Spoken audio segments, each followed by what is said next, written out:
December, a time where we feel like we should have gotten our breakthrough by now. So many of us, even believers, slide into depression. God has failed us again. For many of us, our prayer request is like our marking script to test God's faithfulness.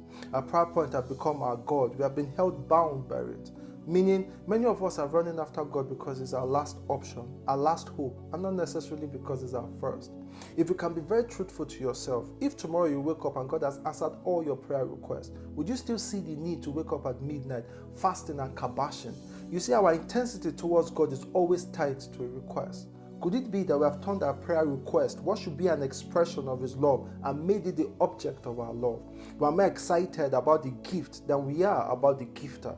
If God should appear to you today and say He will not give you that child, that husband, or that breakthrough, would we still see you cleaning the church toilet? I'm not saying it is wrong to have a prayer request. What I'm saying is, let your request not be bigger than your God. Remember, our God is called jealous, meaning He fiercely protects His position and fights whatever contends for it.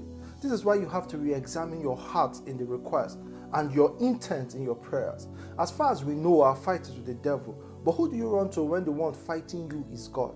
How do you know the difference? If it was the enemy that you fought, you would not look like the storm or smell of the smoke of the fire you passed through. But when it is God, just like Jacob, you will come out limping. It will always leave a scar.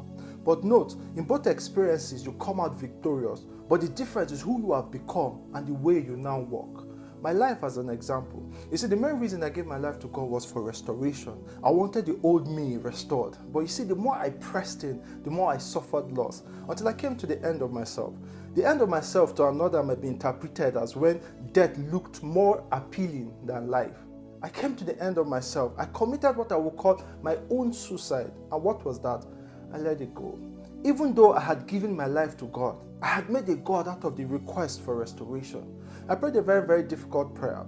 I told the Lord that even if I died poor and He didn't show up for me, I will still serve Him. I will still judge Him to be faithful. And I meant every single word. How did I know that I meant it? Because that prayer scared the hell out of me. But you see, at that point, I got delivered from the shackles of prayer requests and I started seeking to know Him. And funny enough, those things that I would have added to my request was later given to me on a platter. To show how deep it went, it had to take another deliverance for me to come to believe that God actually wanted me rich. That is how scary it was. You see, God would always fight whatever attempts to sit in His position in a believer, including you, the believer, and your request. So when you use words like, "This is who I am," remember, you are not the I am. And did you get that? God bless you.